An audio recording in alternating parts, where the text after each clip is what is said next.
Juga Mojokerto, Jawa Timur, keluarga salah satu korban tewas akibat menenggak minuman keras oplosan di Mojokerto meminta polisi menghukum seberat-beratnya pelaku pengoplos cukrik maut. Ya, 6 warga Kelurahan Jagalan, Kecamatan Magersari, Kota Mojokerto, masih merasa kehilangan anaknya yang tewas usai berpesta miras di malam pergantian tahun baru. Ia berharap polisi menghukum pelaku miras maut dengan hukuman yang seberat-beratnya. Kini polisi telah menangkap dan menahan 2 tersangka penjual pengoplos miras cukrik. Sebelumnya, 17 warga di Mojokerto, Jawa Timur tewas setelah menenggak minuman keras cukrik. Korban tewas secara bertahap, mulai 2 Januari hingga 6 Januari kemarin.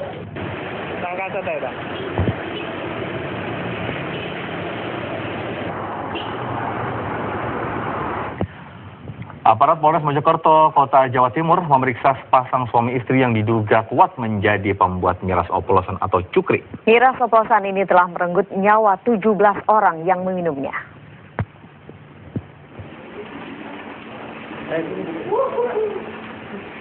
Sepasang suami istri bernama Roni dan Nuraini ditangkap polisi Polres Mojokerto karena keduanya diduga kuat sebagai pelaku pengoplos serta pemasok minuman keras cukrik di wilayah Mojokerto. Dugaan itu diperkuat dengan penemuan belasan jerigen bahan baku minuman keras dan sejumlah bahan kimia lain yang diduga digunakan pelaku sebagai bahan campuran minuman keras. Namun, untuk menetapkan status keduanya sebagai tersangka, polisi masih menunggu hasil dari uji coba laboratorium yang dilakukan Pusat Laboratorium Forensik Polda Jatim. Dia di rumahnya kita temukan barang bukti sebanyak itu, bisa dapat kita simpulkan bahwa memang dia membuat. Jika hasil penyelidikan keduanya terbukti sebagai pembuat minuman keras, maka keduanya akan dikenakan pasal berlapis, yakni Undang-Undang Pangan, Undang-Undang Kesehatan, dan pasal KUHP dengan ancaman 15 tahun penjara. Sebelumnya, 17 warga di Mojokerto, Jawa Timur tewas setelah menenggak minuman keras cukrik. Korban tewas secara bertahap, mulai 2 Januari kemarin hingga 6 Januari ini. Dari Mojokerto, Jawa Timur, Handi Firmansyah, TV One mengabarkan. Lalu bagaimana perkembangan terkini kasus minuman keras oplosan cukrik yang telah menewaskan 17 orang? Segera kita akan bergabung dengan rekan Hendy Kartika di Mojokerto, Jawa Timur. Ya, Hendy silakan. Ya, Sofyan dan Feni, informasi terbaru yang kami dapatkan dari kasus miras oplosan atau biasa masyarakat Jawa Timur sebut dengan cukrik yang menewaskan 17 orang asal Mojokerto. Tim polisi dari Polres Mojokerto Kota telah menetapkan 2 orang tersangka yang merupakan pasangan suami istri. Mereka berasal dari kota Mojokerto, berinisial ID dan NA. Mereka ditangkap tim Polres dari Mojokerto Kota dengan sejumlah barang bukti, yaitu 13 jerigen, per jerigannya seberat 30 liter, dan 4 dus miras oplosan, yang 1 dusnya berisi sejumlah botol dengan masing-masing seberat 1,5 liter miras oplosan. Sementara itu untuk korban, per hari ini korban bertambah dari 22 orang menjadi 29 orang. 17 diantaranya adalah korban tewas, sementara 12 orang korban bisa diselamatkan. Dan 1 korban dirujuk ke RSUD Saiful Anwar, Kota Malang. Dan untuk mengetahui bagaimana perkembangan dari penyelidikan kasus ini, saat ini saya sudah bersama dengan Kapolres Mojokerto Kota, AKBP Wiji Suwartini. Selamat siang, Ibu Kapolres. Selamat siang, Mbak. Ibu, sejauh ini perkembangan dari kasus miras oplosan ini seperti apa, Bu? Jadi sampai saat ini seperti Mbak sampaikan tadi, kami sudah menetapkan 2 orang tersangka. Mulai kemarin sudah kami lakukan penahanan atas nama R dan N, suami istri. Dan untuk korban meninggal tetap 17 orang. Jadi kemarin malam 14 orang, kemarin malam tambah 3 orang lagi. Sehingga total 17 orang dan sampai saat ini ada penambahan. Kalau kemarin hanya 27, sekarang tambah jadi 29. Jadi 2 orang lagi masuk. Jadi sekarang yang masih dirawat di rumah sakit, di beberapa rumah sakit ada 12 orang. Oke. Ibu Kapolres, sejauh ini berdasarkan penyelidikan apakah dimungkinkan ada tersangka-tersangka lain dari Pak Sutri yang sudah ditangkap?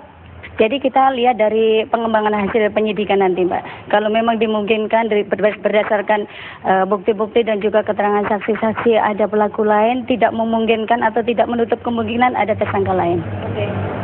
Ibu, bagaimana kemudian yang dilakukan atau apa yang dilakukan oleh tim dari Polres Mojokerto Kota untuk memutus mata rantai dari produsen yang ada di Mojokerto ini? Saya kira kalau untuk memutus agak sulit, Mbak, ya, karena ini peredarannya kan ilegal. Kita juga tidak tahu, tidak terdeteksi mana yang jual, mana yang enggak. Yang jelas kita lakukan antisipasi sedemikian rupa sehingga untuk mengurangi ataupun memenggal ataupun untuk memutus rantai peredaran miras ini di wilayah Mojokerto Kota ini.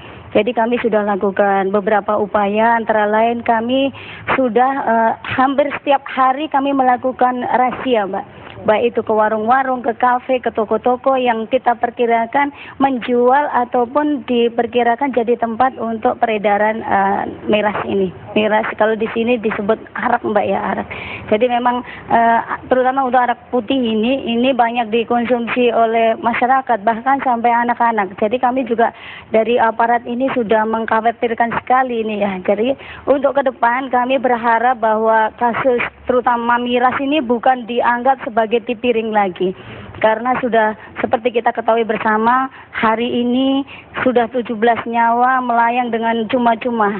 Jadi mungkin ke depan tidak terjadi lagi, sehingga untuk pelaku peredaran baik itu yang memproduksi ataupun yang mengoplos ataupun yang mengedarkan, nanti ke depan bisanya untuk diberikan hukuman yang setimpal, yang berat, Mbak, sehingga mereka takut lagi untuk mengedarkan miras ini. Ibu Kapolres, tadi kalau berbicara masalah hukuman, ancaman hukuman bagi Pak Surti ini seperti apa? Jadi kita di sini menerapkan pasal 204, 205 KUHP, itu ancaman hukumannya maksimal 15 tahun. Termasuk juga dengan Undang-Undang Kesehatan, Mbak, pasal 197, itu juga sama ancamannya 15 tahun. Mudah-mudahan nanti bisa untuk pelaku-pelaku ini bisa diberikan hukuman yang setimpal lah. Jadi kalau diberikan hukuman hanya denda ataupun diberikan hukuman yang hanya berapa hari atau berapa bulan, tidak ada efek jerahnya. Masyarakat tidak memberikan pembelajaran bagi masyarakat. Tapi dengan adanya ini satu kejadian yang luar biasa bagi kami, Mbak, karena kami juga tidak menyangka seperti ini. Ini karena minumnya bukan kemarin, tapi pada saat malam pergantian tahun baru, di mana kami konsentrasi untuk melaksanakan pengamanan kegiatan perayaan. Rupanya banyak masyarakat yang melakukan perayaan dengan cara minum minuman ini, tapi mereka juga mungkin tidak menyangka kalau dampaknya seperti ini. Jadi ini juga perhatian untuk seluruh masyarakat, tolong berhati-hati kalau minum minuman keras, karena dampaknya bisa seperti ini. Oke. Terima kasih Ibu Kapolres atas informasinya, selamat bertugas kembali. Terima kasih, Mas. Dan pemirsa, sebagai informasi tambahan, kalau tadi kami berbincang dengan Wakapolres yang ada di sini, dari korban yang ada di Kota Mojokerto ini, rentang usianya antara 17 tahun sampai 40 tahun. Dan ini adalah kali keduanya kasus miras oplosan terjadi di Jawa Timur. Sebelumnya beberapa bulan lalu telah ditemukan atau miras oplosan ini menewaskan 12 orang berasal dari Surabaya dan Gresik. Mudah-mudahan ini bisa menjadi perhatian banyak pihak sehingga kasus ini tidak terulang lagi, terutama di Jawa Timur. Saya kembali ke Anda, Sofyan dan Feni di Jakarta. Baik, terima kasih Henti Kartika langsung melaporkan dari Mojokerto, Jawa Timur, dan ini mudah-mudahan tidak terulang lagi. Iya, hanya hati-hati, mungkin jangan minum gitu ya. Jangan kalau bisa ya. Dan pemirsa, usaha jeda berikut Kabar Siang akan menghadirkan informasi terkait badai salju membatalkan ribuan penerbangan di berbagai bandara Amerika Serikat.